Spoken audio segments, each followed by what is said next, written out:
right, we're going to go ahead and call the Quapaw Nation Business Committee regular meeting Saturday, July 20th, 2024 to order at 9:07 a.m. Everett Bandy, would you please lead us in the invocation this morning?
All right, Secretary Treasurer Valier, will you please take roll call and declare quorum?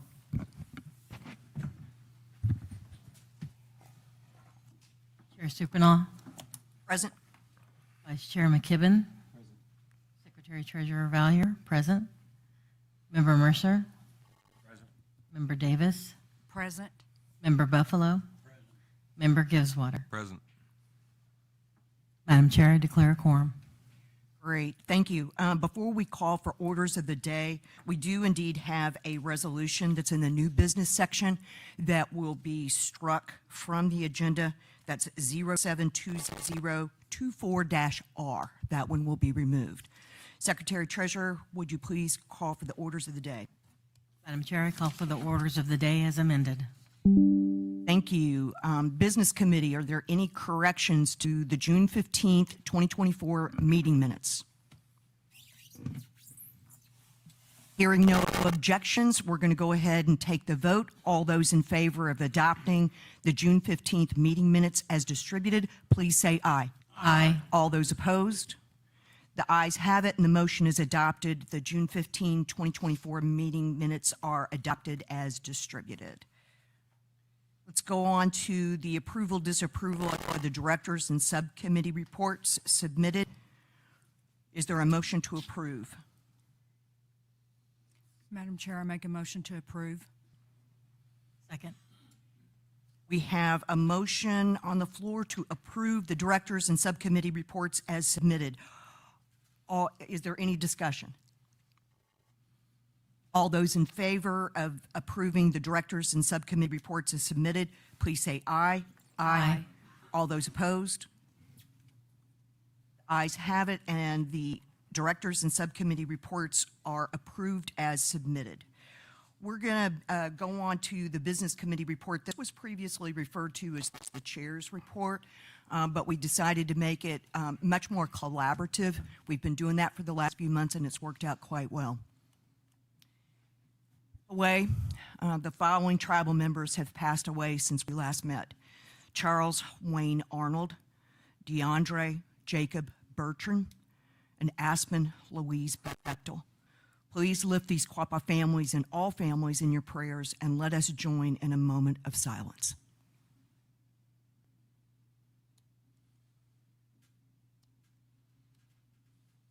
And again, we do have some announcements this morning. The first one is we are in discussions with the University of Arkansas about doing online courses in Word, Excel, and other Microsoft applications for our citizens, and they will receive college credit for it. We're in direct contact with the president of the University of Arkansas system in Little Rock. President Donald Bobbitt oversees the chancellors of all the University of Arkansas campuses. Offering this at a discounted rate to tribal members is important. President Bobbitt says this is how we'll get degrees from the University of Arkansas, either online, in person, or a hybrid model. The goal is to get in-state tuition approved through the legislature to give an opportunity to highlight the Quapaw Nation's history there. This is a more permanent solution than a University of Arkansas internal policy, so we look forward to those continued discussions. The first 911 call happened at the Emergency Operations Center on June 26th, so the EOC is now up, operational, and live. Through July the 15th, there have been 1,242 911 calls received. This has been a long time coming, and we sure are thankful for all the parties who have worked so diligently to make this consolidated Ottawa County, first of its kind, EOC become a reality. Last month, the Business Committee received a motor vehicle tag compact offer from the Oklahoma governor. Secretary Treasurer Vallier, would you please describe the Tax Commission and the Business Committee's position on this topic? Thank you, Madam Chair. Last month, we discussed that Oklahoma Governor Stitt's office had presented a tag compact proposal to the Quapaw Nation. Since that time, the Quapaw Nation Tax Commission, Business Committee, and attorneys have reviewed the compact carefully and have considered any necessary due diligence. The Quapaw Nation is a sovereign Indian tribe that is federally recognized pursuant to several treaties with the United States. The Oklahoma Enabling Act includes a clause that protects tribal sovereignty and limits the state's authority over tribes and their lands. Most recently, the U.S. Supreme Court reaffirmed that the Quapaw Nation remains Indian country for purposes of federal law. The terms of the Model Compact do not respect Quapaw Nation sovereignty. The Model Compact would grant Oklahoma substantial and oversized control over the Quapaw Nation's vehicle registration and licensing process. For example, Oklahoma would have veto power over Quapaw Nation's license design. The state's Service Oklahoma Agency, the SOK, would control the manufacturing of the Quapaw Nation's license plates. Quapaw Nation citizens would need to work through state licensed operators rather than entities licensed by the Quapaw Nation to obtain their license plates and register vehicles, and are broadly required to provide any information that's a state licensed operator requests or as is reasonably related to the administrative processing of the application. The Model Compact mirrors the state's framework for fees, taxes, penalties, fines, rather than incorporating a framework that the Quapaw Nation designs. The Model Compact also contemplates a patently inequitable remittance arrangement. Basically, the Quapaw Nation would receive roughly 21% from any tag proceeds collected by the state. The remainder of the money would go towards various state funds from which Quapaw Nation members potentially realize no benefits.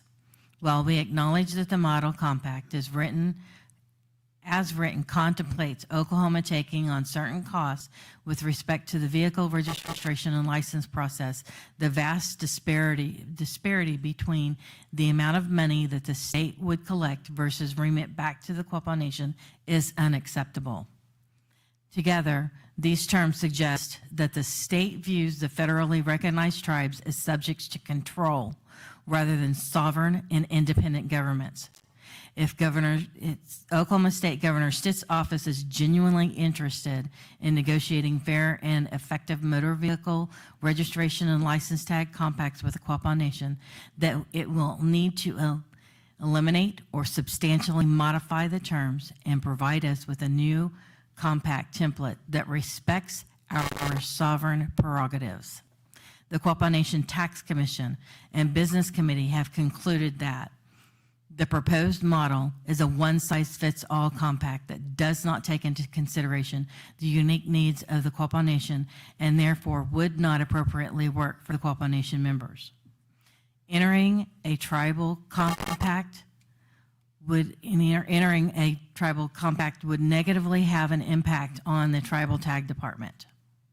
The Quapaw Nation should continue to exercise its sovereign rights to issue tribal tags. It is advised that the Quapaw Nation should reject and decline the tribal tag compact offer from Oklahoma Governor Stitt's office.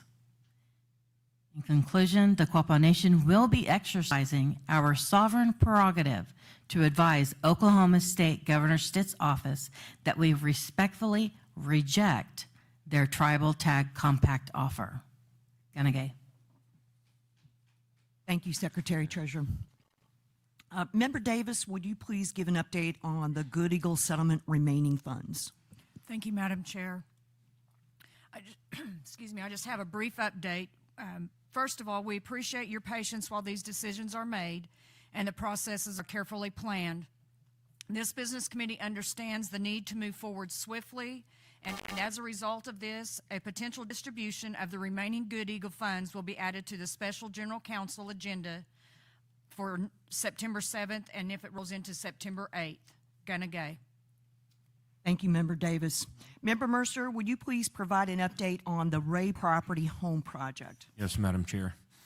On the Ray property, we have house number 1 pretty well complete other than water and sewer. We're waiting for plumber to submit a bid and then 2 other bids on that, and then we'll start connecting the houses to sewer and water. We have flooring down in 1 through 4. Number 5, we just it's finished with sheetrock, ready to paint. 6 is waiting on sheetrock to be sheetrocked, and then we just 7 is waiting on side panels, which they just delivered a little bit ago. I was out there this morning, so they will be working on 7 and 9 starting this next week to set those upright, and then we've got pads waiting to pour on 16 and 17. Then pads will be down for all 20 homes. We should get electric to the other side starting one day next week whenever Liberty gets up and does it. Not that I think they're slow, but then we'll be moving right along. They are leveling phase 3 right now to grade level, so those 9 homes will be ready whenever we get around to moving in that direction. Thank you, Member Mercer. Good update. Member Giveswater, would you please provide an update on the powwow grounds improvements and the impact on our 152nd powwow? Yes, ma'am. Good morning, everybody. After many hoops and hurdles, through contracts, timing, weather, and different issues with the previous contracts, pleased to report that substantial completion of the grounds was completed on June 24th with updated infrastructure of new electric, new water, storm drainage, new paving, and new concrete roads all down through the grounds. I would like to thank our project manager, John Jackson, all the contractors, our legal counsel, the previous administration, and the grounds committee for all their hard work and planning through the entire process. We got it. We completed the task at hand. It was very complicated, and everything kind of fell through about halfway through, but we was able to finish up. I would like to thank Chair Weena Supernaw for really encouraging me to step into the role of general contractor along with the rest of the business committee. I haven't ever had to do anything like that before, but kind of felt like it was something needed to be done because I was born of this place here, these grounds, kind of grew up here. So it was a little more near and dear to me and the way I've lived my life. But I do want to thank you all for your support. I sure do appreciate it. It means a lot, and helping me help us get the job done. I know it's just the overall look is just a job, but it sure means a lot more than my little words can say, because these are our grounds. These are our grounds, our folks. That's where our folks come from, over here anyway. But however, we're not done with everything. We still have a lot more improvements, a lot more areas to improve as we go along in the future. So pretty positive with some good, accurate planning and some good collaboration between all the parties involved. We can move forward in the future and work on the next steps as we need to improve the rest of the grounds, because they do need a lot more work. And if anybody has any ideas, we're all ears. Anyways, that's all I want to say. Thank you, guys. Appreciate it. Thank you, Member Giveswater. Nobody better for the job. Member Buffalo, would you please provide an update on the Housing Resident Committee? Yes, Madam Chair. You know, if you can hear from the two previous speakers, actually three, the business committee is making great progress in realigning how this nation operates to the best for the people. You had several complaints, both minor and major, in regards to the housing. So after several meetings and discussions, we decided to develop a housing resident committee to see that some of these things do not get as far as a business committee. They can be resolved beforehand. And we asked the elder housing residents if they would be interested in serving on such a committee. We went to the elder housing committee because of their knowledge and their wisdom and their unbiased attitude toward situations. We felt they would give the best answers. And we asked them to submit their name if they were interested. 8 people submitted their names. Then the residents voted on them. Those individuals are Vicky Bratton, Steve Crane, Virgie Henry, Fleeks Hoffman, and Barbara Horn. These people would be charged with seeing that the residents of the housing the nation has follow the guidelines they sent and the regulations they signed when they became occupants. I think that where is confirmed as a committee, in the near future, the business committee will meet with them after they elect a chairman and a secretary of that committee. And as such, we can then move forward with procedures and how they operate. They will operate in conjunction with the housing director. Hopefully, some of these minor complaints never make it as far as a business committee. We shouldn't be deciding everything. And I would ask if the chairman would take the appropriate action to make this an official subcommittee of the business committee as required in the governing resolution. Thank you, Member Buffalo. The following individuals are hereby appointed to the Housing Resident Subcommittee: Vicky Bratton, Stephen Crane, Virgie Henry, Felix Hoffman, and Barbara Horn. Congratulations. We'll coordinate the next meeting. Is there concurrence among the rest of the business committee? Concur. Concur. Wonderful. Madam Chair, I will be abstaining due to the newly passed code of ethics, as I have a relative among them. Thank you. Thank you for doing that. Vice Chairman McKibben has an announcement to make. Would you please give him your attention? Thank you, Madam Chair. The Quapaw Nation Business Committee called a special meeting of the Quapaw Nation Indian Council to amend the governing resolution. Also, the remaining Good Eagle Quapaw settlement funds and the fiscal year 2025 NAGPRA budget, and potentially other matters to be discussed on to be discussed on Saturday, September 7th, and possibly September 8th if needed at the Downstream Pavilion. The amendments will resolve discrepancies in the governing resolution regarding who is a qualified voter, Section 2, candidate requirements, adding language and removing language, adding language for felonies and crimes of moral turpitude, remove language regarding nominees from the floor, and clarify pre-certification for Secretary Treasurer. So Section 3, who designates the election date and place, filing date, single candidate or no candidates. Section 4, vacancies for elected offices. Section 6.2, Ethics Commission vacancies. Section 9, strengthening language and striking some language regarding surety bond requirements and striking Commissioner of Indian Affairs language. Other items may be added to the agenda and will be included in the published notice that must be completed no later than August 6th. After the adjournment of the special meeting to amend the governing resolution, the Constitution Committee would like to facilitate an open dialogue to allow members of the special meeting to openly discuss and guide the Constitution Committee on various topics. Topics will include elections and procedures, terms of elected officials, number of general council meetings and rules, number of business committee meetings and rules, and options that balance and strengthen our governing powers. And there is also a block of rooms reserved for this time. That code, when you speak with the downstream reservation folks, the code is Tribe 24 for those block of rooms. Thank you.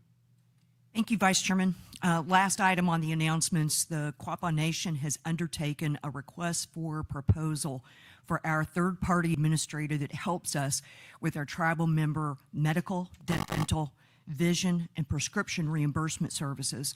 We just finished interviewing the providers who responded to the RFP. No decisions have been made yet. It's basically a good goal to conduct requests for proposals about every 3 years, and that's what we're doing and why. Our goal is to contract with the best service providers at the lowest cost possible. The Business Committee attended a few different events this last month. First was National Indian Gaming Commission training. We also interviewed and scored the top 3 requests for qualifications architecture candidates for the early design phase for the new Tribal Member Services building. We have not made a final selection yet, but plan to do so shortly.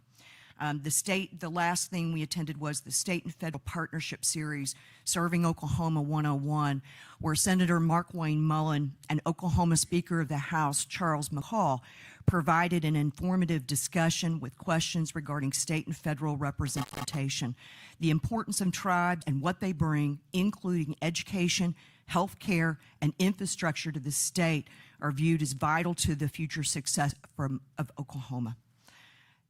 The nation held quite a few different events this last month. The first was the Quapaw Nation Language Department released their first song video rendition of Head, Shoulders, Knees, and Toes in O-gah-pah language. The video can be found online, and we're looking forward to the next video coming soon, so great progress there. We participated in Joplin's third Thursday in June. The Quapaw Nation put on an exhibition where several of our Quapaw Nation tribal members represented our culture through song and dance. This event was held with the Joplin Area Chamber of Commerce and the Equity, Diversity, and Inclusion Organization. Thank you to everyone who helped make this a great exhibition.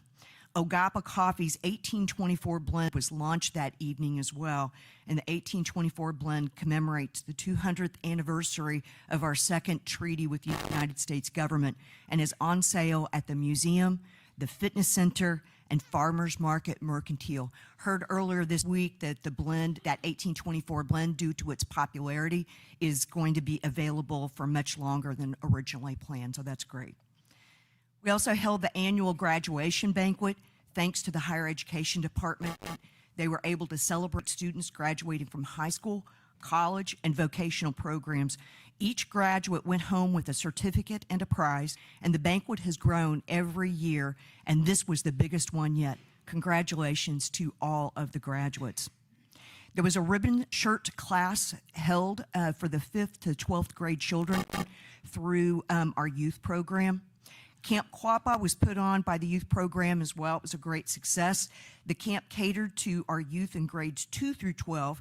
A total of 46 students attended, making this year's camp a big hit. A huge to all of those who participated and helped make this educational event enjoyable and memorable for all. There was also a Southern Plains moccasin class that was sponsored by, again, the youth program for grades 5 through 12. The annual health fair was held at the fitness center and was well attended by all the nation's departments. The Quapaw Nation Elders Activity Center also had a free Indian taco for the community, which was sponsored by the Title VI and the Business Committee. General Council, of course, was held on July 4th, where there were 705 tribal members in attendance. It was also the nation's 152nd powwow, which was effectively pulled off by powwow chairman Tony Shawnee and his entire powwow committee staff. Thank you to all of them. We're already looking forward to next year's powwow, and thank you to all of those who put time in and effort to achieve a safe, fun-filled powwow for everyone to enjoy. There was a beaded earring class held at the Tribal Library and sponsored by the Institute of Museum and Library Services out of Washington, D.C. There was a camp dress class held by, again, our youth program. That youth program, they're pretty hardworking. It's wonderful. It's sponsored by SAMHSA for students for grades 5 through 12. The children who attended had so much fun. They taught Kristen Keys and Carolyn Knott in one more day of fun-filled sewing. So let's just say they all walked away with more than one skirt. KSN has done a few specials on air with Bubba Evansko to highlight our farmers market. They talked about the farmers market, which is held on the first and third Fridays of the month, a preview of the farm and how it's maintained without harsh chemicals, the bees, I really enjoyed the bee segment, and the honey they make, and preserving foods with a pickle demonstration. So we do have a couple of upcoming events that we want to make sure people are aware of. For those who applied by the July 12th deadline, the Quapaw Food Sovereignty Department and Quapaw Cattle Company are putting on another food distribution. The distribution pickup dates are July 22nd to 27th, so that's next week. To pick up your distribution, you must have your tribal ID with picture or driver's license and enrollment card. If you're picking up for someone else, a copy of the required ID is acceptable. I know a lot of families come together to make it easier. Grand opening of the Quapaw Nation Emergency Operations Center is actually next Tuesday at 10 a.m. Everyone is welcome to join us. So, I mean, we're looking forward to that. On July the 23rd and 24th, there's a ribbon shirt class for grades 5 through 12 hosted by the youth program. On July 24th at 3 p.m., somewhere between 3 and 3:30, Nathan Pinter from the 1944 War Museum from Washington, Missouri, and Catherine Vicat from Footsteps Researchers will have a presentation and will be donating a quilt to the Quapaw Nation Museum. The quilt has 36 blocks with names of Native Americans, many of which are Quapaw. The 13th annual O-gah-pah gathering is happening on July the 24th through the 25th at Downstream. The O-gah-pah family consists of Osage, Ponca, Northern Ponca, Quapaw, Kaw, and Omaha. The Preservation Society encourages registrants to be individually motivated and or affiliated with the tribal language program and language teachers who seek to preserve and revitalize a O-gah-pah language. Registration now is $65 for adults ages 15 and above and $10 for children 14 and under. For the late registrants, there's no t-shirt that'll be available since that deadline passed. Next up, the Miami Heritage Fest is July 26th and 27th, so that's next Friday and Saturday. The annual general election is from 9 a.m. to 5 p.m. here in the community building on July the 27th. There's also a gathering of Native Americans youth program August the 5th through the 8th. You might have noticed there was a survey when you walked in this morning. That's a strategic energy plan. There's going to be an in-person workshop with the Department of Energy's Office of Indian Energy. Quapaw Nation Community Building is where the workshops will be on August 6th and 7th. That's 2 full days from 9 a.m. to 5 p.m. And those copies of the survey are available not only in paper copy this morning, but also on the tribal website and social media sites. So the workshop is really to solicit input from tribal members on the development of the plan, to provide educational resources, and to assess the needs of the nation. So this is a starting point for what will become our strategic plan, and we welcome your participation. August the 5th through 8th, oh yeah, that was the gathering of Native American youth. So there's also an Arkansas Cinema Society that's from August the 15th to 18th, and O-Guah-Pah Communications has an entry into that particular cinema festival.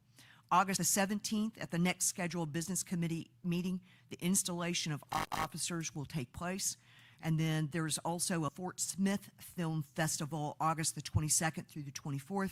And again, O-Guah-Pah Communications has a submission to that film festival as well.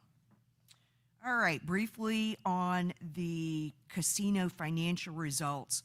So first on Quapaw Casino, for the month ending May 31st, earnings before interest, taxes, depreciation, and amortization totaled $371,000. That's a margin of 17.7%. and that result exceeded budgeted expectation by $6,000.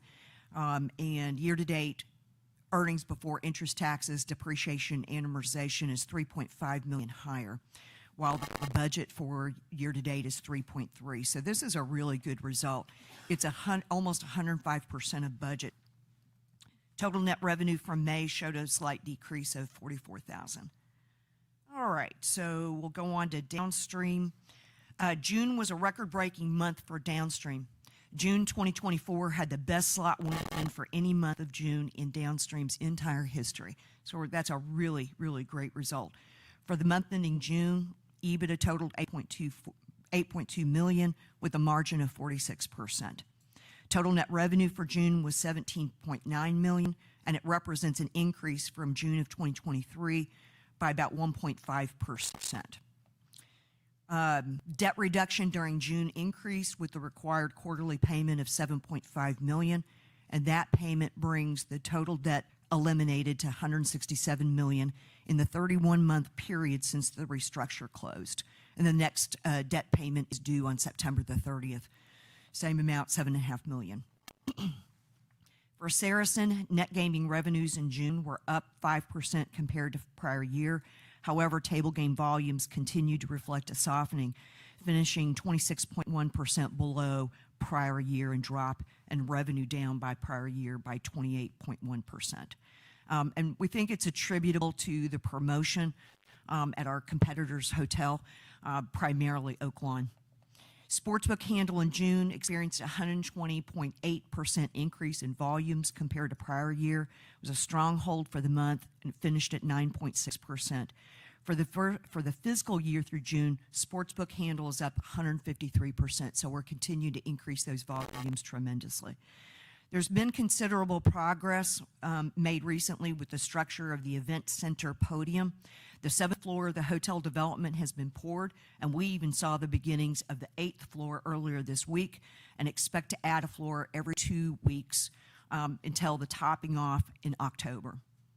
Updates on the timing of the development will be forthcoming with the initial estimates pointing to the fall 2025. Okay. That concludes the business committee report. There's a lot going on. Let's go on to the subcommittee reports. Shall we start with the elders, our O-Guah-Pah Wisdom Keepers, Ms. Grace?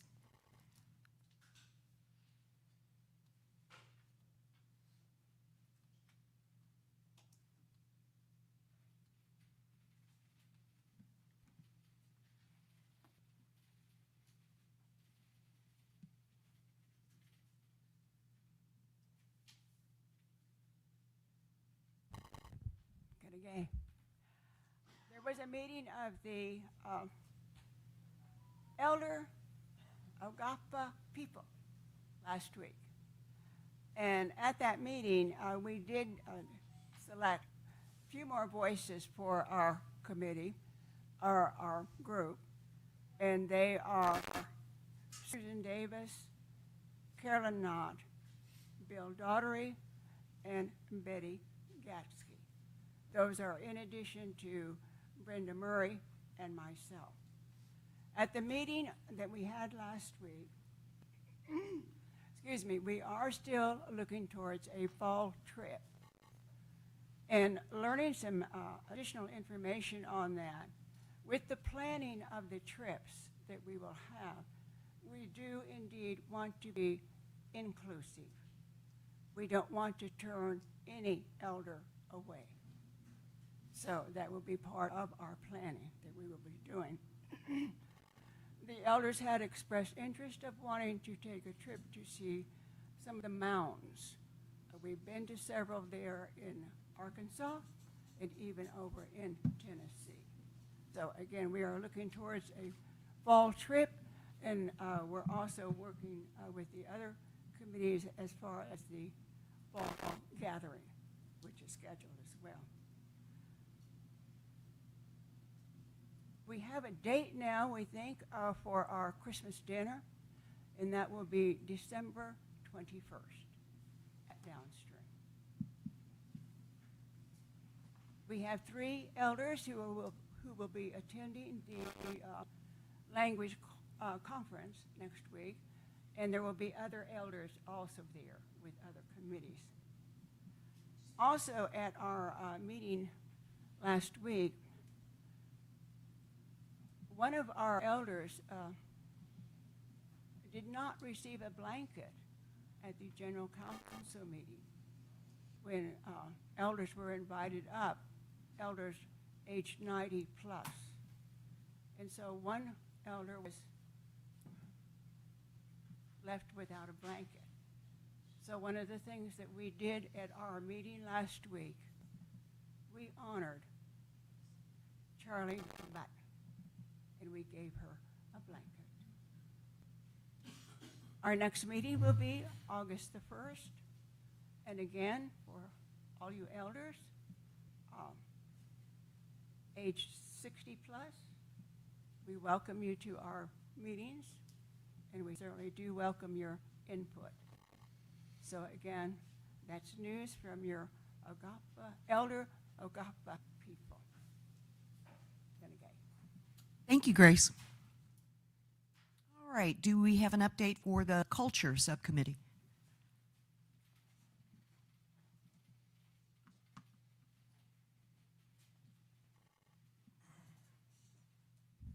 Cultural Committee Chair Barbara Collier was not able to be here today. The Cultural Committee was not able to meet in June due to scheduling conflicts. We did meet in July, and she wanted me to inform you that a full update will be provided at the next Business Committee meeting. Thank you. Thank you. Appreciate that, Everett. Frank, Election Committee?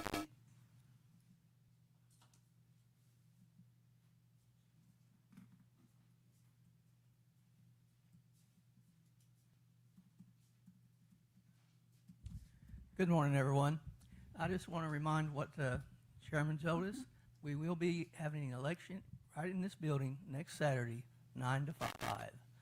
So not a whole lot of people here today. So remind everybody you see, come out and vote. This is your chance to have a voice in what happens within the tribe. Thank you. Thank you, Frank.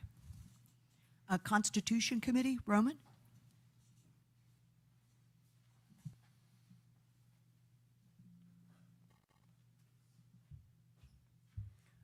Good morning, everybody. Good to see everyone. Good to see Joey with your hair combed. We're going to be collaborating with the Business Committee on final language on our part of what we need to submit for the final posting and for whatever documentation we need to get provided for the upcoming special meeting. We've been in some deeper conversations about the possibility of this Constitution Convention and what that's going to look like both internally and operationally, and that's also something that I'll be setting up a time to meet with the Business Committee about regarding just feasibility, funding, logistics, and things like that.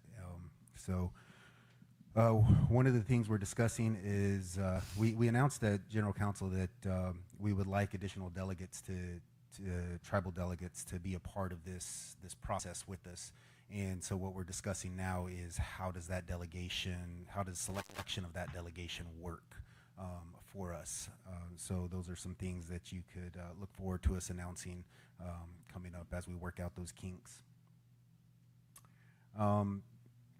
As you heard, everybody heard this morning, there's additional items to be had at the upcoming special meeting. The Constitution Committee is okay with those things going in front of the Constitution Committee stuff because everything that we're doing is kind of ties into the discussion that we're hoping to have at the end of everything. So just wanted to put that out there also. Also, there will not be a regular meeting this Monday. I'll be indisposed, so we won't be able to, we won't be having a meeting. So if anybody was going to join, not happening this week. And that's all I have. Thank you so much. Good update. Are there any other subcommittees? Good morning, Heather. Good morning. My name's Heather Dismiuk. I'm with the Grievance Committee. We just wanted to let you guys know that the emails will be updated hopefully this month with the new 3 new committee members. And this morning we voted myself as the chair of the committee, and then our secretary is Carrie Sisson. And that's the only update we have right now. Wonderful. Congratulations. Sounds like you guys had a very productive meeting this morning.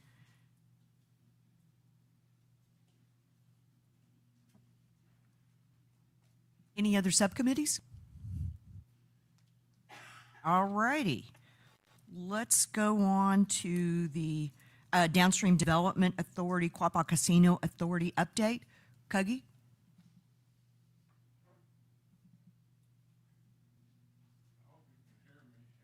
Could we get a microphone too? Cuggy, please.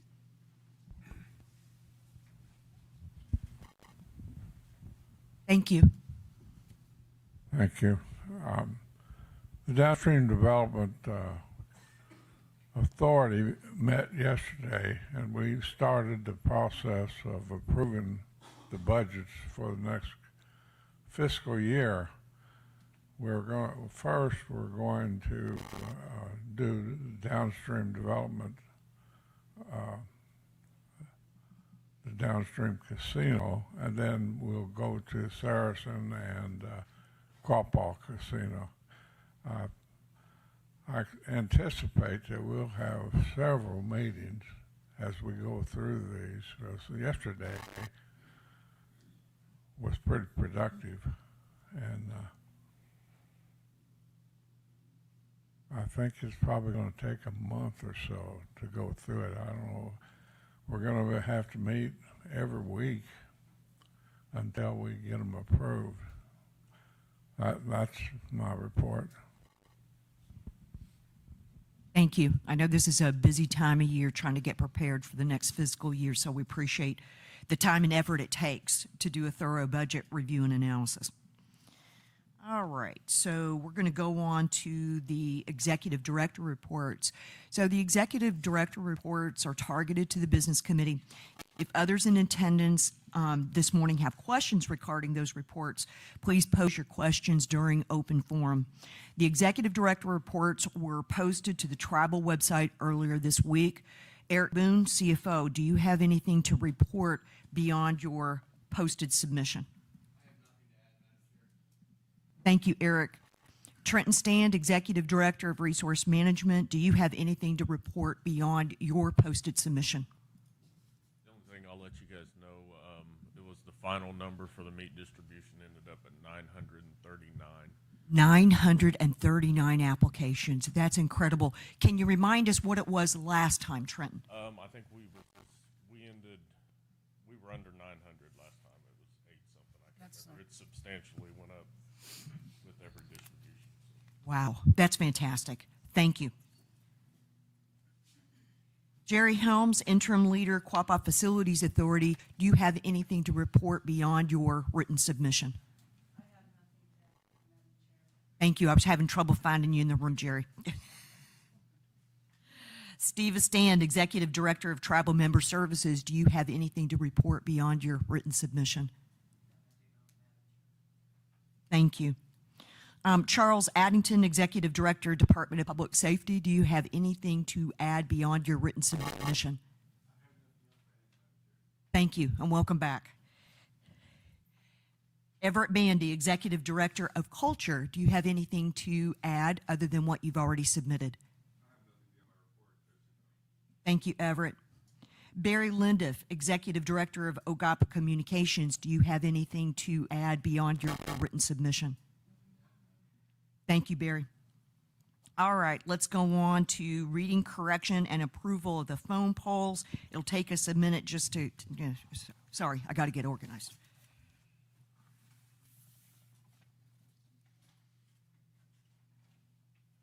All right, Member Mercer, would you please take the first one, please? This phone poll is number 29472, and it was a request to purchase a QCC J9 or JD6R 130 tractor. And the only thing I can tell you about that is that it's a tractor. It was requested by Stephen Dismuke, and the Quapaw Cattle Company is requesting to purchase a replacement tractor as 4 of the 6 tractors have various mechanical issues and are no longer operable. This was approved by a count of 7 approvals, no reject, no abstentions, no one was absent. It was approved on 6/20/2024 at 8:48:36 a.m. Thank you. Member Buffalo, would you please take the next phone poll? This is poll number 29474. Again, it's a purchase request from the Quapaw Cattle Company for a JD 6R 145 tractor. I have to agree with Larry. I don't know anything about a tractor, but Quapaw Cattle Company is requesting to purchase a replacement tractor as 4 of the 6 tractors have various mechanical issues and are no longer operable. The replacement tractor is needed for ongoing operation. This was sent to a phone poll due to time constraints on the purchase and the need for it because of summer ongoing operations. This was approved by a vote of 7-0 and was certified at 6/20/2024 at 11:15 a.m. Thank you. Vice Chairman McKibben, would you please take the next one? Yes, ma'am. This poll number 29862 is a poll for approving the change of order of RSM US LLP engagement letter dated September 12th, 2023. This was sent to a poll to expedite their consulting service of the engagement. This poll was approved by a count of 5 approvals and 2 abstentions and was certified on 7/9/2024, 7:52 a.m. Thank you. I'll go ahead and take the next one. It's poll number 29891. It's a resolution to amend Resolution 12-1823-H that was submitted by the Realty Department.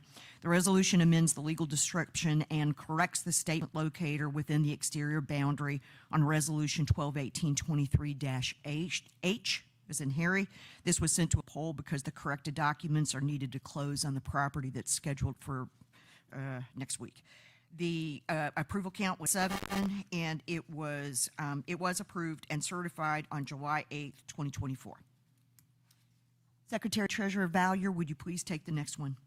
Certainly, Madam Chair. Poll number 30167 is the I-8P report for housing. It was a poll for approving the fiscal year 2025 Indian Housing Plan to be submitted to the Department of Housing and Urban Development, Southern Plains Office of Native American Programs. This was sent to a poll because the deadline for submission is July 18th. It was approved with 7 approval count, 0 reject. Certified date is 7/15/2024. Thank you. Member Davis, would you please take the last phone poll? Thank you, Madam Chair. This is poll number 30216. The name of the poll is Agreement City of Commerce for Police Service. It was requested by Charles Addington, prepared by Brent Devine. This poll is for approving the intergovernmental cooperative agreement with the City of Commerce, Oklahoma, to ensure the protection of life and property within the City of Commerce, which is located within the Quapaw Reservation. This was deemed a very time-sensitive emergency because of the disbandment of the City of Commerce Police Department. There was an approval count of 7, 0 rejected, and it was certified on 7/15/2024. Thank you, Member Davis. Is there a motion to approve the phone polls? So moved. Second. Great. We've got a motion to approve the phone polls from this last month. Is there any discussion? All those in favor of approving the phone polls, please say aye. Aye. Aye. All those opposed? The motion carries and the phone polls are approved. Let's move on to new business. And folks, it won't be that bad. Some of these are pretty similar so that we're going to lump them together. Okay. Let's see. Member Gibbswater, would you please take the first 2? Yes, ma'am. Resolution number 072024-A, a resolution requesting the Secretary of Interior to take a parcel of land consisting of approximately 40 acres, more or less, into trust for the benefit of the Quapaw Nation, and resolution number 072024-B, A resolution requesting the Secretary of Interior to take a parcel of land consisting of approximately 40 acres more or less into trust for the benefit of the Quapaw Nation. Therefore, be it finally resolved, the Quapaw Nation Business Committee hereby authorizes the chairperson of the Business Committee, vice chair of the Business Committee, or an authorized representative of the Business Committee to execute and submit a mandatory fee to trust application with respect to the property allotment to the Bureau of Indian Affairs and to execute grant deeds and conveying title to the subject property to the United States of America to be held in trust for the Quapaw Nation. Chair Supernaw, I motion to approve resolution number 072024-A and resolution number 072024-B.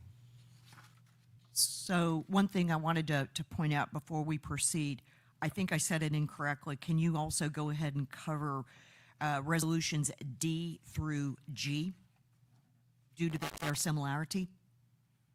You want me to take that motion back? Because it didn't get a second, so we don't have a motion on the floor yet. So if you just keep going, keep going. You bet. Resolution number 072024-D, a resolution requesting the Secretary of Interior to take a parcel of land consisting of approximately 24.77 acres, more or less, into trust for the benefit of the Quapaw Nation.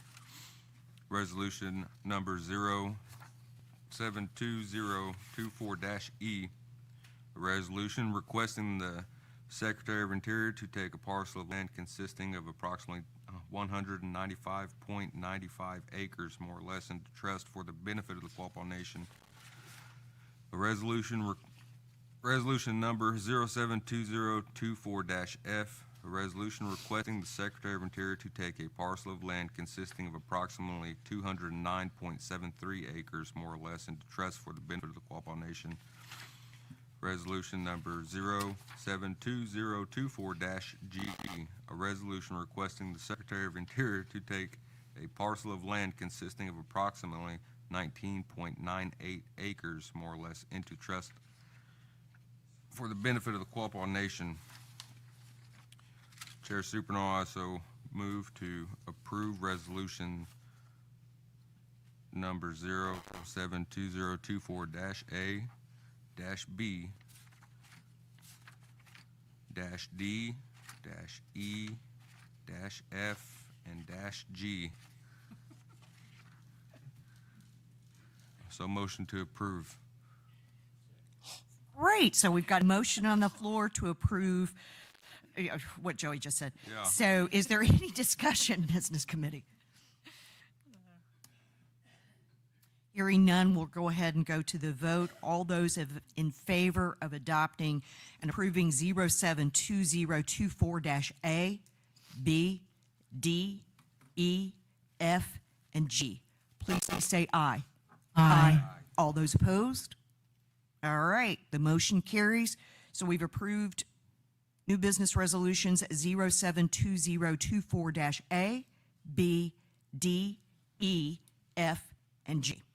Wonderful. Thank you, Member Gibbs-Water. Member Mercer, would you please take 072024-C? Yes, Madam Chair. Resolution number 072024-C. This is resolution amending resolution number 061723-E to establish O-gah-pah Communications Company, LLC, as a tribal limited liability company. Whereas the Quapaw Nation Business Committee has been requested to approve the creation of a wholly owned Quapaw Nation limited liability company to be known as O-gah-pah Communication Company, LLC, for such purposes as may be permitted by the Quapaw Nation Limited Liability Company Act, as may be amended from time to time. And whereas the Quapaw Nation Business Committee has determined that the creation of a wholly owned limited liability company to be known as Quapaw Communication Company, LLC, for the purpose is in the best interest of the Quapaw Nation. Madam Chair, I recommend approval of resolution number 072024-C. Second. All right, so we've got a motion on the floor to approve 072024-C Business Committee. Is there any discussion? All those in favor of approving 072024-C, please say aye. Aye.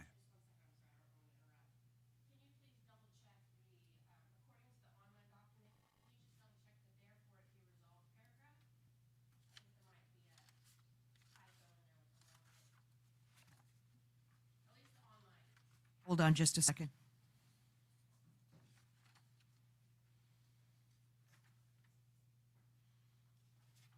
So we do have an issue in the next to last, therefore be it resolved statement.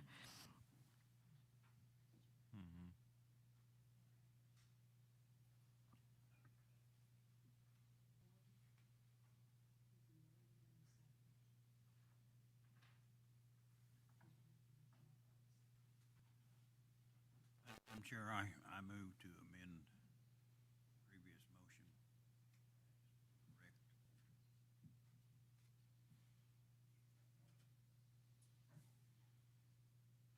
Can you state what the content of the correction should be, or what you want to change it to in that double I statement?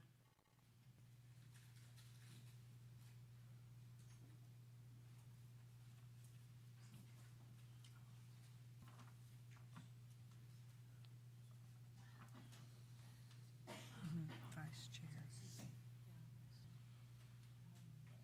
Vice Chair McKibben.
We're correcting a correction. That's what makes this complicated.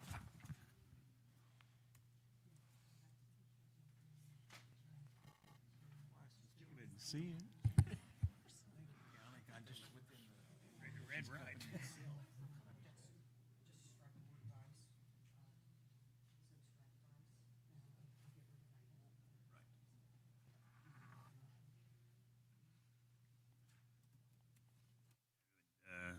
To strike Vice Bowden.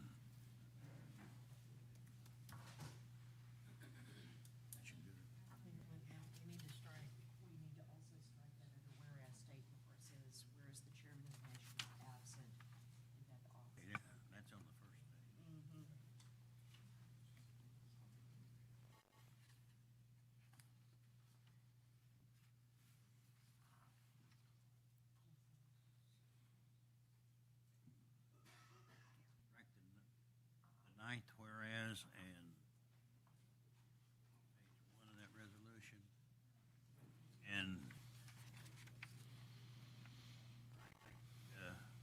Vice, Bowden, on the second page. Now therefore be resolved. Second.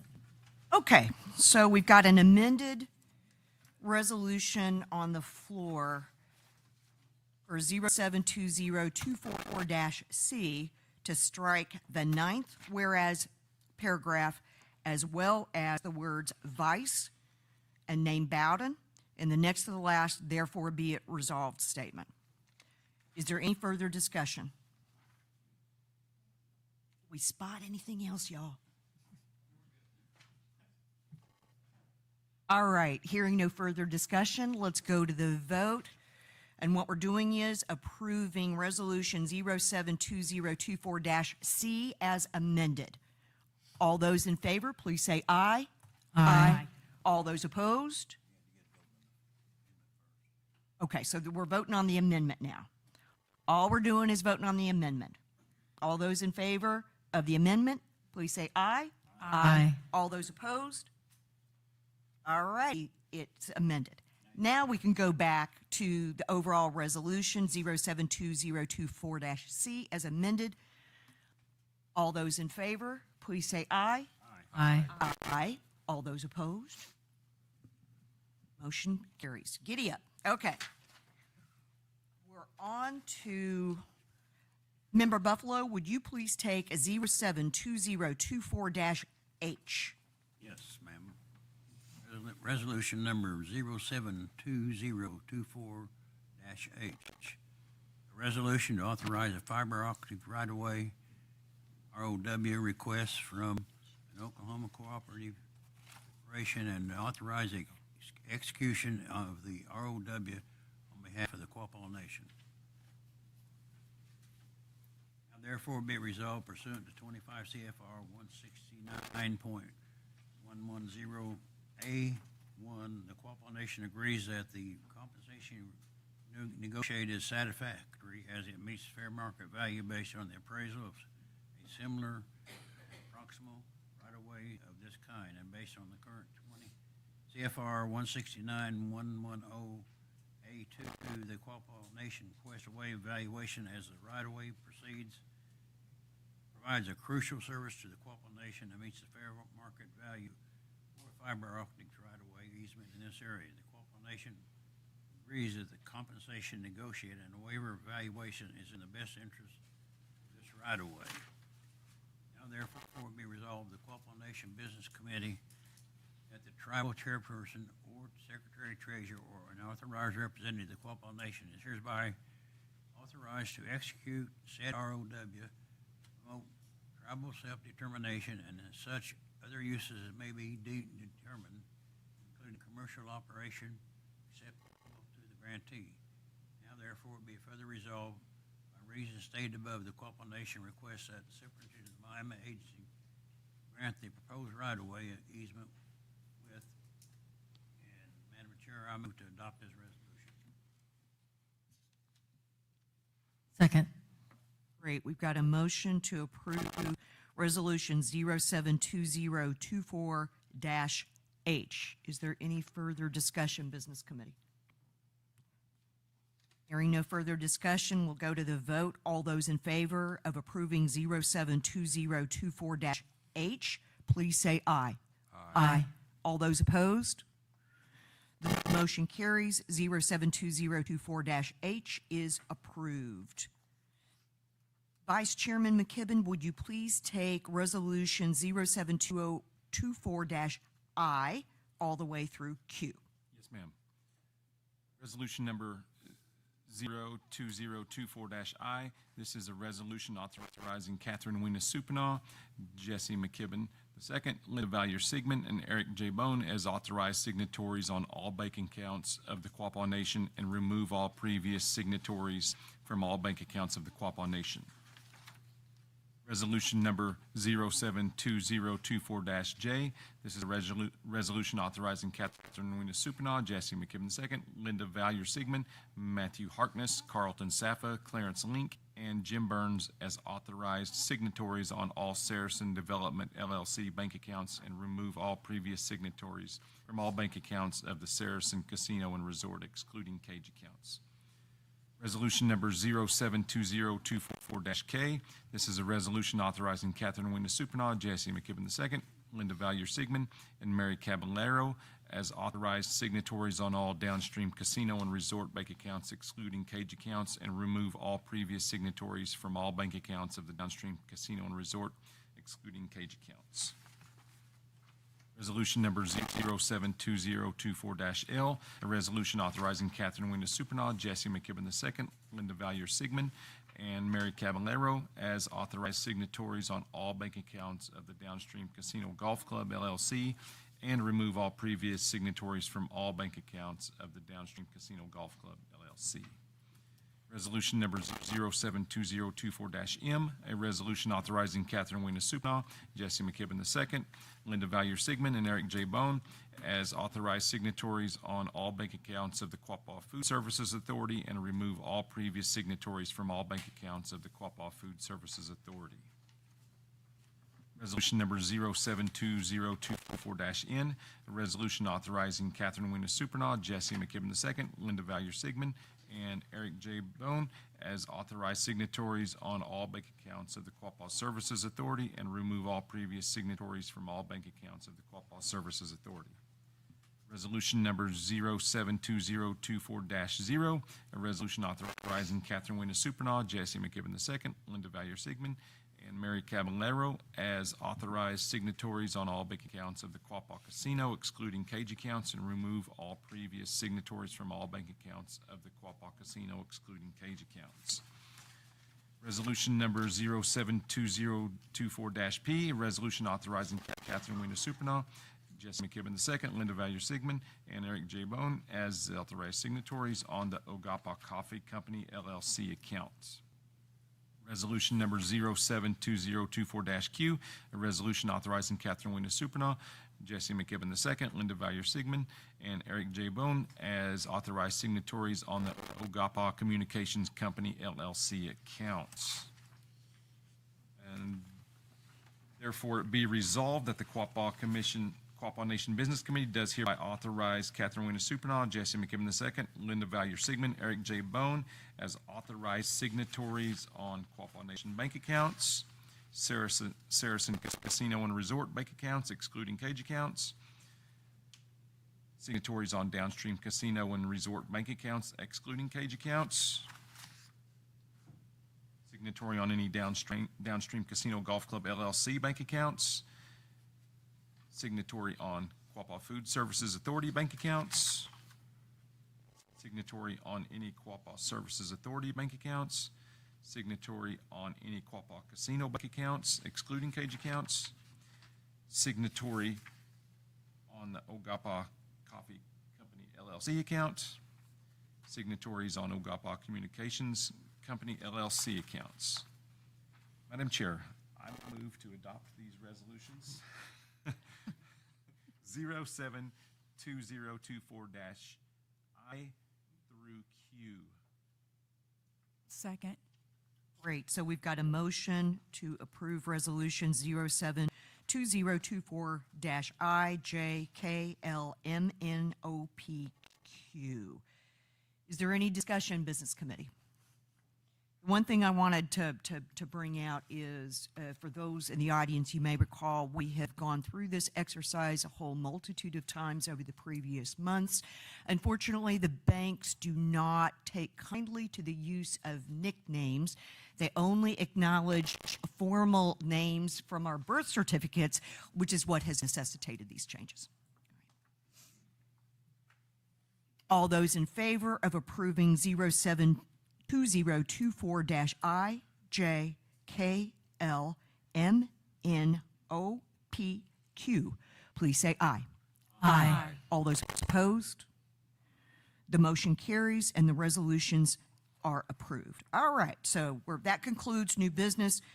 Before Secretary Treasurer Valier called for the orders of the day, we struck the last resolution, 0720224-R. from the agenda. Let's move on to donations. We have 3. And first up is the O-Guah-Pah Preservation Society. Would Dana Daylight and Billy Joe Proctor please come forward and help describe the nature of this particular request?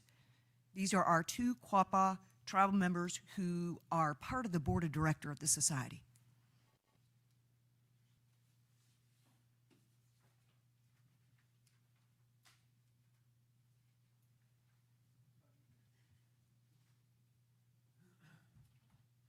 Good morning. Good morning.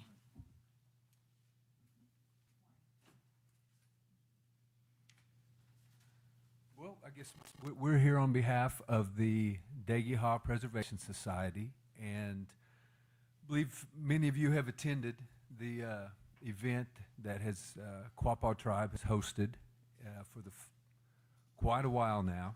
And what this is the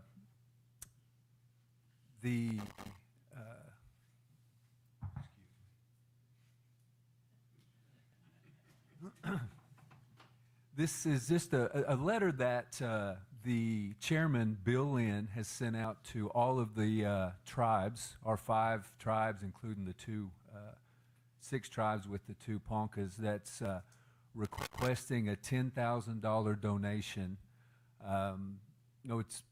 And like I said, those of you that have been there, it's just a wonderful cultural exchange with our 5 tribes. We get back together, and it's all based on the language. But this money it will go forward to just help pay for the meals and the room, everything at the casino. And talking with Bill, there was this is just a form letter that gets sent to all the tribes. $10,000 is the request. It can be more, it can be less. It was just all the tribes did receive this same letter, just a request for help with this wonderful event that brings, like I said, brings all of our tribes back together. Thank you. And if Madam Chair, in previous years, in 2023, we gave them $5,000. In 2022, we gave them $5,000. In 2021, we gave them $4,000. I move that we provide by another $5,000 this year for the O-Guah-Pah Preservation Society. So we have a motion on the floor to approve $5,000 for the O-Guah-Pah Preservation Society. Business Committee, are there any other questions or discussion? Okay, hearing none, we'll go to the vote. All those in favor of approving the $5,000 donation, please say aye. Aye. All those opposed? The motion carries and the $5,000 donation is approved. Dana, Billy, thank you. Thank you for serving on that board. Thank you. Just one thing.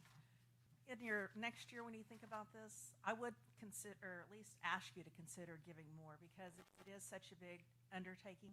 They are providing 3 meals per day. It's just a 2-day event, but as you know, the cost of food there is horrendous.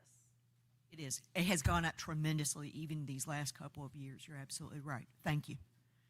All right, let's go on to the Ottawa County Livestock Premium Sale.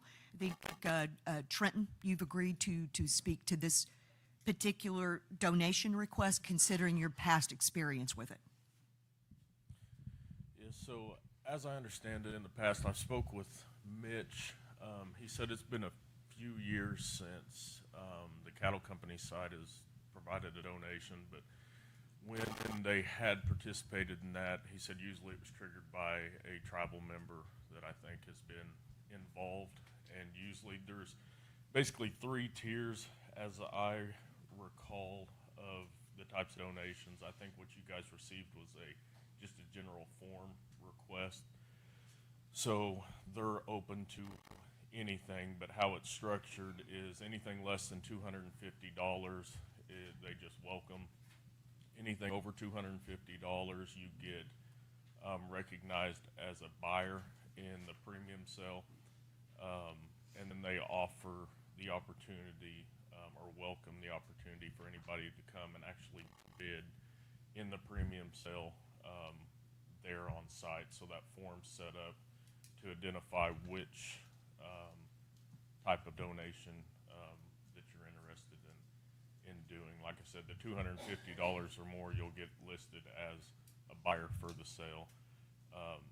Less is just welcomed, and then if you go and try to bid on animals, then you'll get to go be a part of the auction.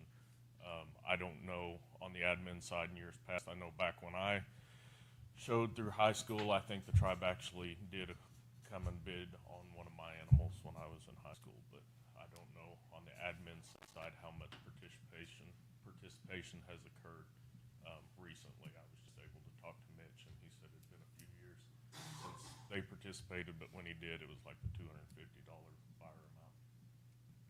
Thank you, Trenton. Are there any other questions for Trenton? Trenton, do we have any Quapaw students that are participating this year? I am not aware, just due to the number of schools that participate in 4-H and stuff like that. I don't know who is participating or anything like that in the fair. They didn't provide a list or anything that I seen. I'm betting there's probably a Quapaw kid or two. I can't speak to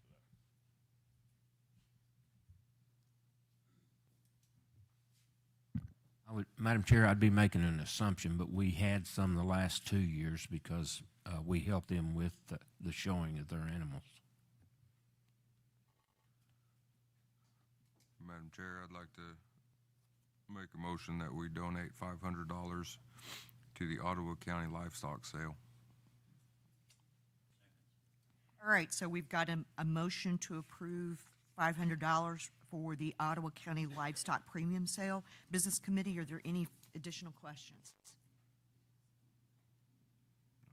All right, let's go on to the vote. All those in favor of approving $500 for the Ottawa County Livestock Premium Sale, please say aye.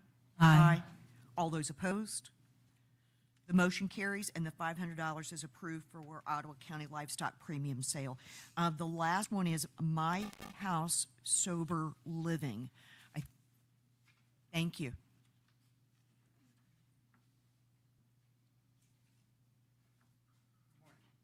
Good morning. We represent My House Sober Living. We, along with one other partner, started this house on my birthday. We opened on June 2nd.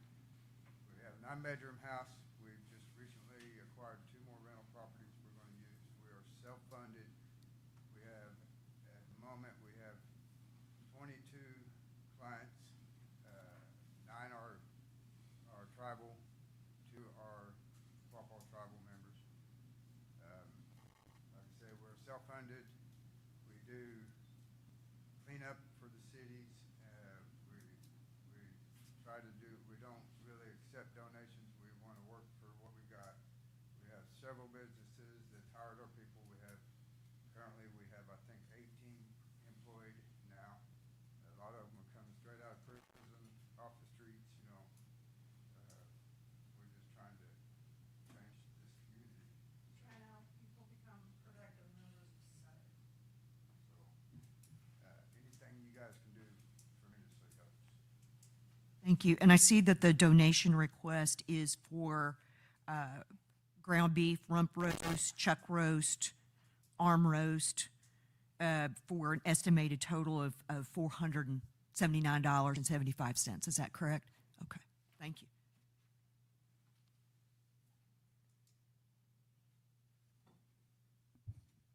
Madam Chair, I move to make a donation with what has been presented and what the request is.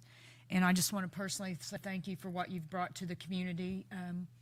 We have a lot of members that, not just in our tribe, but within other nations as a whole, that suffer with addictions. And I just want to say thank you for that. And I move to make this request.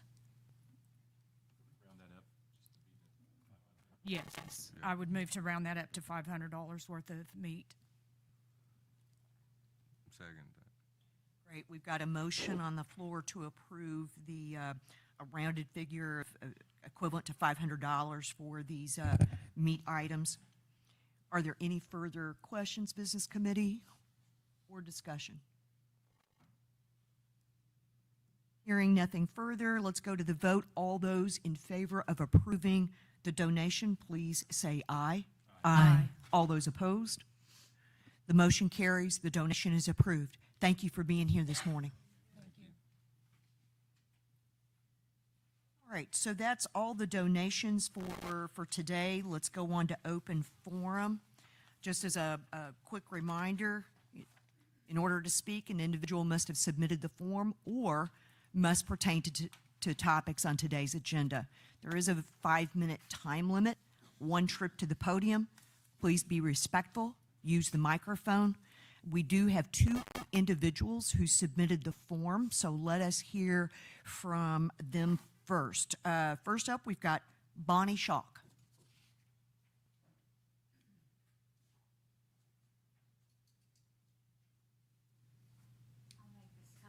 Short, quick. I heard from Linda Davis today. This is regarding Good Eagle. And I heard what you had to say, Linda. I want to reiterate with Mans, this is going to be addressed at General Council in September, and we're going to resolve it one way or the other. That's the goal. That's a hope. Okay. That's Yes, all. ma'am. That's the goal. That's what we all want. Okay. I'm going to hold you to that. Yes, ma'am. All right. Thank you. Thank you, Bonnie. Thank you, Bonnie. Can I be first to speak? No, I'm just kidding. Sorry. The next individual that submitted a form was Callie Bowden. Good morning. Good morning, and thank you for giving me the opportunity to speak. While we're on this subject of special general counsels, I just wanted to get it on the table again so we can discuss 2 issues. We ran out of time during general counsel, but looking for solutions. One is to get Tara addressed again, and the other is to do a reconsideration. There's just a few things on the Code of Ethics document. It's a pretty good document, but there's just a few things I would like to propose change for, and there was no way to address it at the last General Council.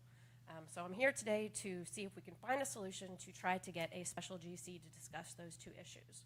I don't want to hijack the Constitution. It seems to be filling up with a lot of stuff to discuss, so I don't know if it's how to approach it, but I wanted to bring it up today to see if we could approach it. As far as the Code of Ethics document, I have a suggestion, and that is the Ethics Commission has the authority based on the governing resolution to propose amendments to the document. That is a part of their role and responsibility. What I would advise on that one is if you could work with Skylar Rollins as well as the others on the Ethics Commission, and that way we can get that incorporated. And if there's enough time, get it into the special GC, for September the 7th and 8th. I don't know if it's a strike through or if it's a major rewrite of sections that would take considerably more time. But assuming that can be done, we can absolutely consider getting it onto the agenda. Member Buffalo, would you please speak to the Terror Code? Because this is an interesting one. This one's confusing. Since it was laid on the table, it should be coming back at the next regular meeting of the General Council. Absent that, it could be brought up in an open forum of a special committee, but someone would have to move to take it off the table, or it could be discussed.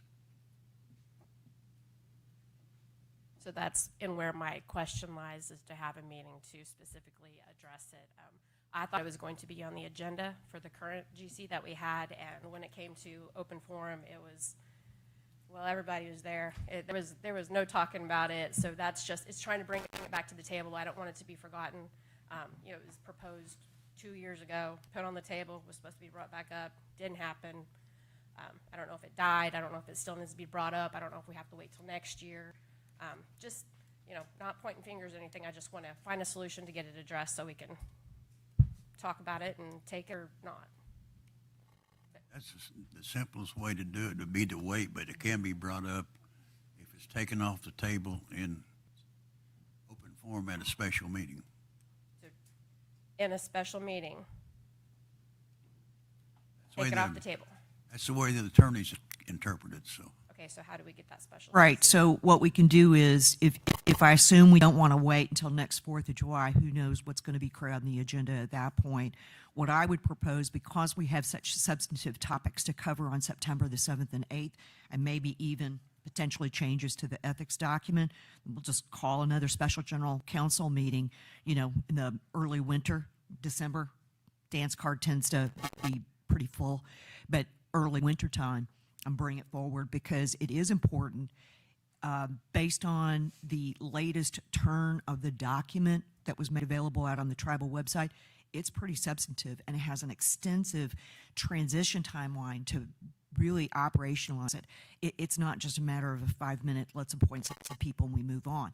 We're talking about a 2.5 year implementation timeline, so it is not de minimis. It's important, and we need to be methodical and take time in getting through that latest document to ensure that it represents, what the Quapaw Indian Council really wants it to be. And we want to do that methodically. So I'm not opposed to that. Not at all. It can't be called for Terrell. It has to be called for some other thing, and then it can be brought off the table in open forum. I don't care how we get there, just as long as we get there. So Okay. Thank you guys very much for your time, and I do appreciate everything you do. Thank you. As a member of the Ethics Commission, can she bring that to our meeting? Absolutely. That was the intent, to That- work with the commission and see, if there are small changes, major changes, and then you guys are in the best position to make the judgment call as to, is this a 5-minute exercise, or could this be multi-hour review update where we need to make sure we've got sufficient time to go through that?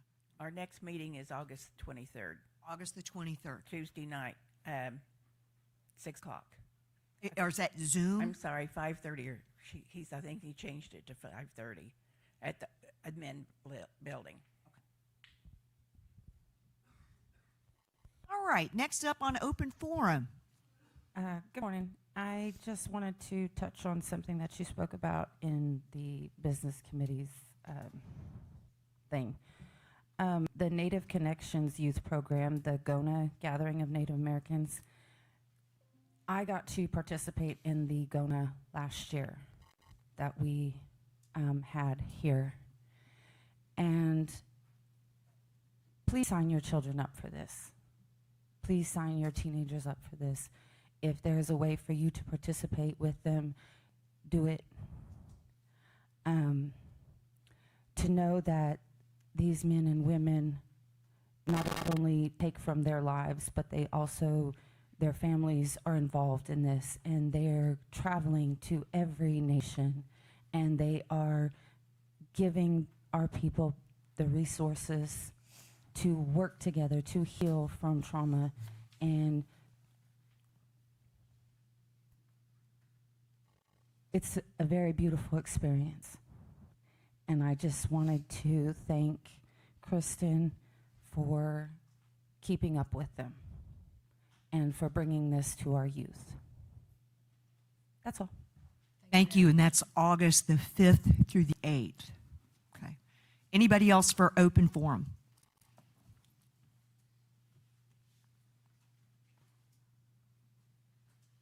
Hi, Business Committee. On the topic of removing something from the table, I just wanted to encourage the Business Committee to take another look at that, because the Taro resolution was placed on the table 2 years ago, and the next regular meeting was this past July 4th, and when it wasn't removed from the table, it technically died at that point. So where we're at right now is that it should be a new motion, which this body is allowed to present, but it would have to be in the form of a new motion. That's all. Thank you. Anybody else for open forum? Oh, Brenda. I would like to say that I do agree with you, Roman.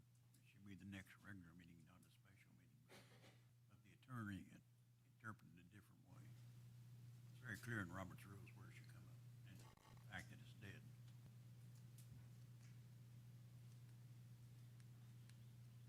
I just have a request. Is this on? Okay.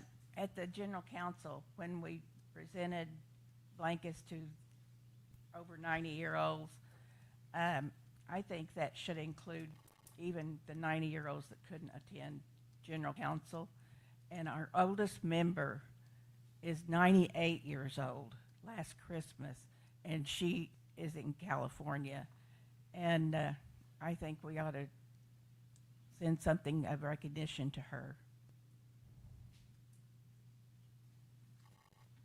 We have, actually, all of those blankets, all of those elders that were over the age of 90 that did not receive a blanket in the previous year, because if you remember last year at General Council, Melanie Shawnee honored several of the elders with blankets. And those that were over the age of 90 that did not receive a blanket in the previous year, where we decided that we wanted to continue that tradition in honoring those. So those that did not receive one last year were the names that we put on there. So everybody that was over the age of 90 received a blanket. And we even have some reserved and are sending those out to those tribal members who are not in this area to be able to get a blanket. Do you know when that will be? Her family, I called with her family and they said she had never received any. I don't know exactly when they were sent out, or I don't know. I don't have that information to be able to tell you exactly when it was shipped, if it was shipped, or even if we had the correct address to ship it to. Her address is on the something I read, but Tommy Red Eagle's her son that's local, or Alberta Red Eagle. If I could speak on that, I'm looking at the 2023 minutes as of right now from General Council of last year. And Melanie thanked everyone for their support. It is with admiration and respect that the 151st Powwow Committee is able to recognize and honor the oldest elders of the Quapaw Nation. Those 5 recognized last year was Alberta Red Eagle, William Hyatt, Charlene Button, Faynell Plummer, and John Alfred Ray. We, as a business committee, want to continue with that, but I will say that I was not present at the 2024 General Council just this past July, as I was serving as a head cook for the passing of our tribal member. But I will also say that it was never my understanding that they were to get a blanket repeatedly every year. And if I did misunderstand that, I truly apologize. But I know that Alberta was not present last year at the 2023 meeting, and that the family was there. So I'm not sure what has taken place. I do have contact with Tommy as well. That is my family. And again, there was families that were recognized this year in 2024. And again, I will repeat that I was not aware that it was the desire to give those individuals 90 plus a blanket every year. It was my understanding that if they received one in 23, we went to the next pool, again, pulling from the enrollment department and getting that next age list of 90 and above and not repeating. So if that's a misunderstanding on my part, I do apologize, but that's all I have to say on that matter. So thank you, Brenda, for bringing that to our attention as well. Thank you. Gonna gay. Anybody else for open forum? Nothing besides that's how I understood it as well, and we were just trying to cover the ones who were never honored. Try to include everybody. So that's all I got. Member Gibbs-Water, I'm sorry, do we have somebody else for open forum? Yes, Michael Whitecrow. This is more of a question related to the Taro motion, since it apparently has technically died since it was not brought off the table.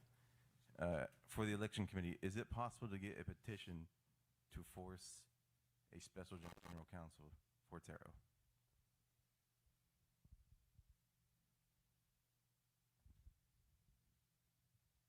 Yeah, according to the according to our bylaws, yes, you have every right to get a petition. It requires a lot more names, but it would have to be signed, verified, and then presented to the business committee. But it can be done.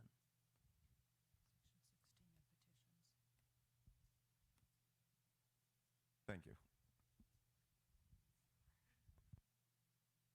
This is just my opinion, but I'm not convinced that we need to commence a petition process to something that at least some of us have already agreed we're intending to do.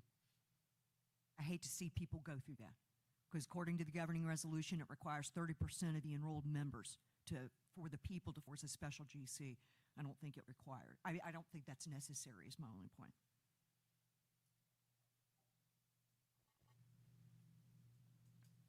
Anybody else for open forum? So then how will you put that on the agenda? We'll call another special general council.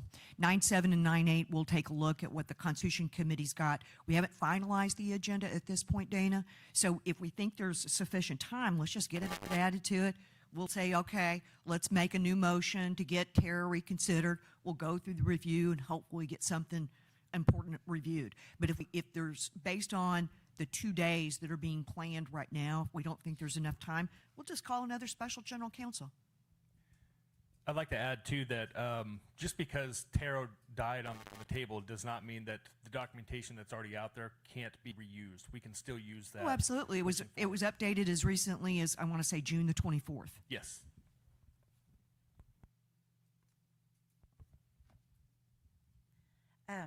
Terry Kearns, I just have a quick question in reference to the Good Eagle lawsuit being a part of September 7th and 8th General Council meetings.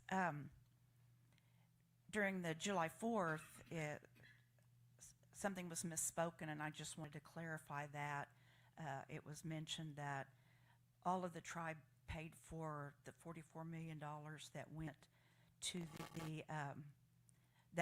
that went to pay the attorneys for the Good Eagle lawsuit. That was incorrect information.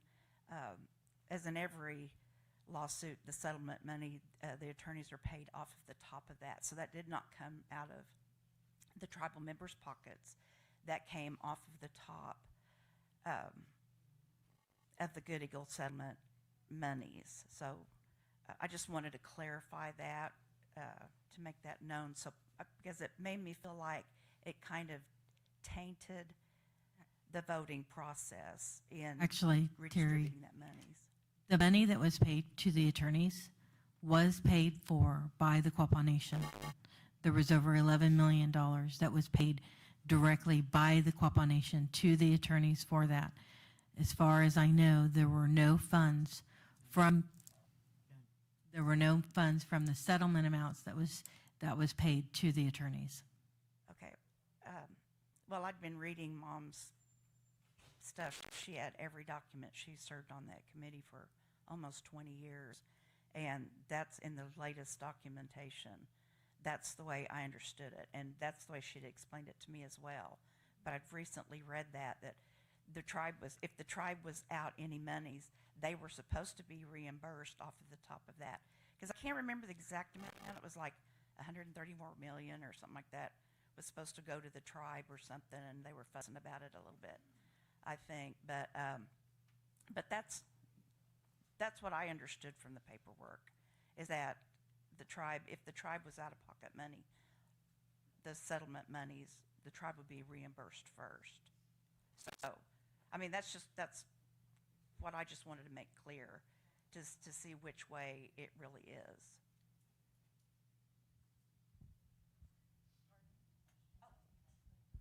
So my question is, has the tribe been reimbursed for what they paid out? And do we have? Was your mom part of Group 2 or Group 1? She's the first. It's Edwina Wheeler Busby. So she was not in the group that went attached to the Bear lawsuit. She was only on the original Good Eagle lawsuit. There were two groups within the Good Eagle. So was she part of the Group 1 or Group 2? Yeah. She was a part of Group well, 1? Yeah, She's part of Group 1. So even the documentation that was provided multiple times, timeframe 2018, toward the end of 2019, the letters from at that point, the tribal attorney repeatedly stated that the legal fees would be paid for by the Quapaw tribe. Okay. And not by the settlement funds. Been going through a stack of paperwork that's more than 12 inches deep, so and I wanted to, just to make sure that that was clear, because I felt like it changed kind of the attitude of the room. Everybody felt like it came out of their pockets. And then also I just thought, typically when there's a lawsuit, the attorneys are paid out of the settlement. That's But- only if it's a contingency. Okay. The lawyers were being paid based on time and materials over the course of 18 years. And so they were being paid as their services were rendered on behalf of those lawsuits. Okay. Not knowing when the settlement, or if it ever came,